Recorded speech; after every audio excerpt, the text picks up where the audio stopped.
that's that's another one, right? They show up in the middle of nowhere, get seen, and then all of a sudden the reporters swarm. But let's go back to they show up over some key places, and they show up in, let's say, 15 to 20 ships. But nothing happens, right? They don't annihilate us. They're sitting there. What do you think happens? Well, I would hope that there would be enough witnesses where it would override the mass media's urge to lie about it.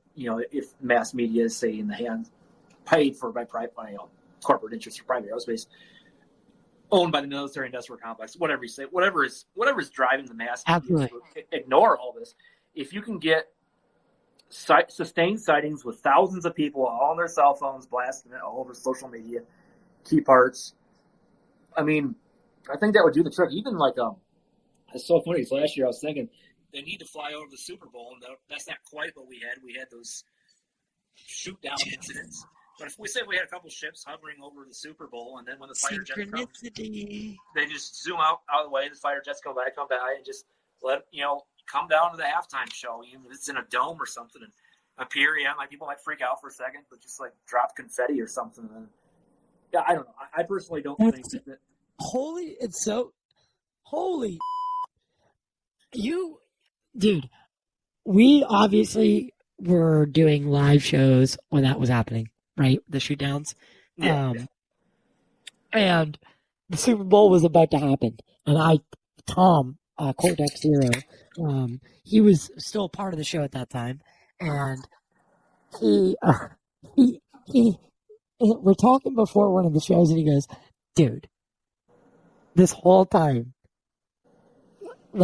because it was the day after the Super Bowl. He's like, the whole time I'm thinking, what if they just popped over the Super Bowl, right? Yeah. Popped over the dome. Literally, just what you just said. And that was all of the other ones were to lead us to that. And then, that, because, dude, for a time, during that, I don't know if you, kind of remember, but, dude, during those 3 or 4 days, it felt disclosure-y. Oh, yeah. It did. It felt like we might be getting the truth right now. Well, I'll even say as the July 26th hearing, it felt like they were peeking over the disclosure line, almost ready to walk over it, but then Congress went on recess, and then everything got delayed, and the problems with the skiffs. That, for me, was oh, that's the biggest joke. It was like we were walked right up to the edge. We wouldn't cross it. That's. Yeah, but I felt that way about the shootouts as well. Yep, we failed. We failed there. We failed at that. I absolutely agree. So we have a couple more minutes, man. I think you have another experience to share. Yeah, I've got a couple. I will do. You know what? Yeah, I'll do. No. You know what? What's that? How many more do you have? There's a bunch of little ones where poltergeist things get moved around the house, but there's one where I actually got to have a conversation with one of these people in a lucid dream setting. All right, this is the one I want to focus on then. Yeah. So I've got a Colorado friend who's an experiencer, and he's had porter activity. He's seen the beings in his house. He filmed an orb go through his wall and all that kind of stuff. And so whenever I would talk to him, the activity would kick up because they knew I was interested in the whole thing. And Ryan Musgrave Evans did this kind of musical tribute to them. And I did a version where I covered the song on guitar. I'm like, dude, play this song right now on your TV because they're there in the room with you. And he did that. And that night I had a lucid dream interaction where it was at my workplace, which still is, it's a FedEx warehouse at the time, day job. And I was interacting with one of the children, and she was asking me these really innocent questions. Well, what made you choose this job? And I was like, well, I found it on the internet, and it was made enough money for what I needed at the time. And then there was a couple of weird parts where we went out in public, and I was talking to an invisible person. And I'm like, we have to get the hell out of here because people are going to think I'm an idiot talking to somebody who's invisible. And then the cool part happened towards the end where, so in the warehouse, there's these van lines and all the trucks are parked and stuff. And then there's this wispy 2 foot tall being about 50 feet from me. And it starts jogging towards me. And as it gets closer, it gets taller and taller and taller. And then it materializes. It looks kind of like a king's gesture, the comedian for the king's court. And then I said to the guy, I said, "You must be Orion." And Orion's what, most great ones calls him, where they went in their timeline. And he just smiled at me. And then I said, "Say, I've heard tell of a lady by the name of the teacher," and that's a woman that Charles Hall knew. "I know someone who knows her. Do you know her?" Then the reply was, "Yes, we know the teacher, but you may be disappointed if you were to ever meet her." And I said, "Oh, well, why would that be?" And then he said, "Because she's just a person like anybody else." And then I said, "Oh, I get that. I want to meet her because I've read a lot about her." And this is the cool part, because then he just looks at me and says, "We approve of your logical conclusion of the situation." And that was it. But it's kind of their way of saying a high five. So let me get this straight. What? So it because lucid dreams is something It's anecdotal at best, but no, I know I've never done. I've never had one. It happened. It happened after I had that guy show the video on his TV, so timing was pretty. I don't know, coincidental. Right, it's not, but that's the thing is we don't believe in coincidence. Not around here at least.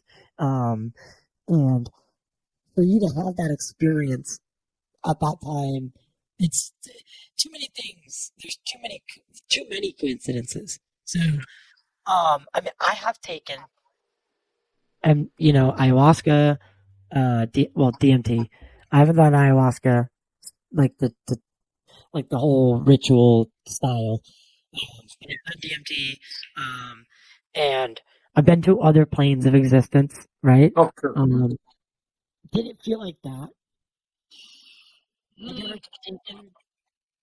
Outside of meditation, I haven't really experienced too hard with that. It felt like a dream or a state of consciousness where my mind. You were awake. In a way, I mean, that's what a lucid dream is like. I was able to think freely and talk freely and communicate freely, and it was in a version, like I said, they scanned my mind so that I knew what my workplace looked like, and for all I know, we could have actually been there and just been invisible for the way these psychotronic controls work. Astral again, yeah. Like I said. But yeah, so continue. So you're because I want to get it straight. So they say to you, can you repeat the phrase? Yeah, like the whole conversation was kind of playful and wise, but they said at the end of the conversation, "We approve of your logical conclusion of the situation," is what they told me. What does that mean? For me, it's like I call them, Orions. I think because this particular group isn't technically an alien per se. So I think they were saying, okay, you have some level of understanding of who we actually are. That's my takeaway of it. How does this tie into Egyptology and the pyramids and Orion's belt? Well, I mean, you can go down so many rabbit holes there, but quickly. Roughly speaking, there's several pyramid structures. Giza being one of them. At one point in history, the formation would line up with Orion's belt.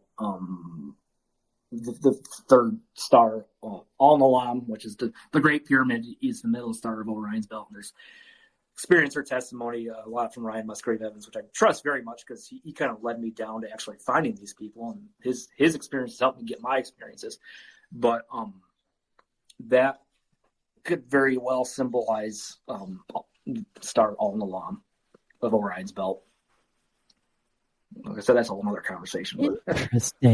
Interesting. And I do want to say this. So I'm watching here, and for some reason, the member comments aren't coming through.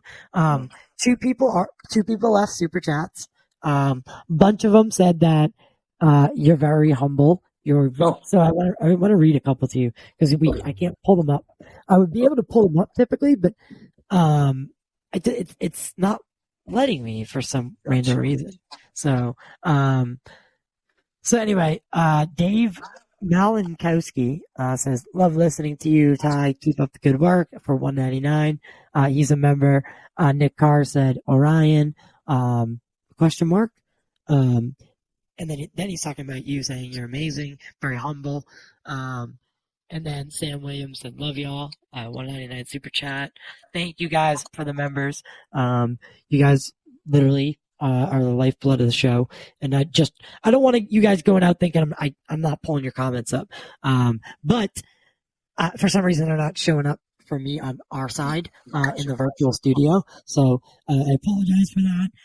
But just know that I can see them and I appreciate them, and that's why I'm calling it out. So, and Jeff says thank you as well, because there was some very nice comments about you in there. Oh, sweet. You do have a very humble demeanor to you. So have you just come to terms with it all?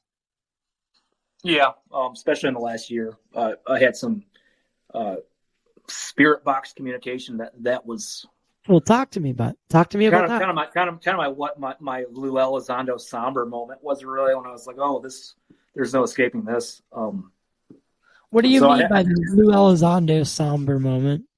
Oh, well, I mean that, like, he says, quoting him from his interview?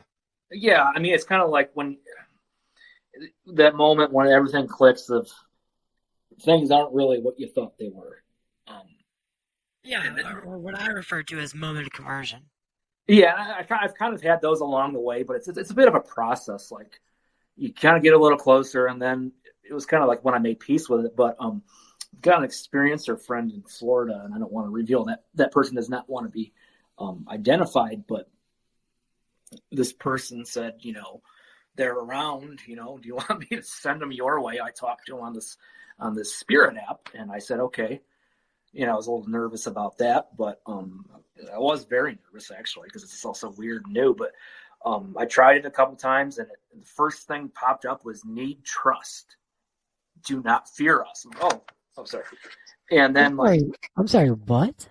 This is on a screen and on an app? Yeah, it's an app. It's a Spirit Talker app. You can get it on your phone. But it said, "Need trust, you do not fear us." And I was like, yeah, I need to work on that. And then it said, "Thank you for the respect." And then I did another session that night, and it basically said, "Can you help?" And I'm like, "How can I help?" I'm like talking to my phone, and it said, "Tell our story." I'm like, "Who should I tell?" Anyone. And I said, "Well, I already wrote a song about it because like I said, I write songs about this stuff." And it said, "Keep going." And we are watching you all as kind of like a humanity, more or less. And then it said, "Thank you for listening to us." And there was other things in there too, but that was just like, yeah. You know how this sounds, right? Yeah, I do. I think. Okay. It's got some similarities, some stuff out there. Go ahead. No, I just want to make a note that what is this app called? I can check if you can quick. Find that out for me. Spirit Talker. Okay, and how does it work? It's kind of like those ghost hunting shows where it picks up stuff off of the electric EM spectrum, and then a word will pop up, and then if you got your voice turned on, the thing will say the word. It's the basic algorithm is kind of weird. Sometimes it just spits out spooky stuff just because I think it wants people to be scared or feel like it'll say demon or dead body, But then through all that, there'll be things that pop up instantly, and if you respond to it, it'll respond instantly. And there might be some better versions of it out there. Mine's got 4-star average on rating, but there's some that I think are rated higher for whatever reason. Yeah, so there's a bunch of them. Spirit Talk, Paranormal, Spirit Talker, which is a $3.99 app. Yeah, that's the one I got. For it. That's actually not bad. Yeah. $4. What's the Greer app? Like 10?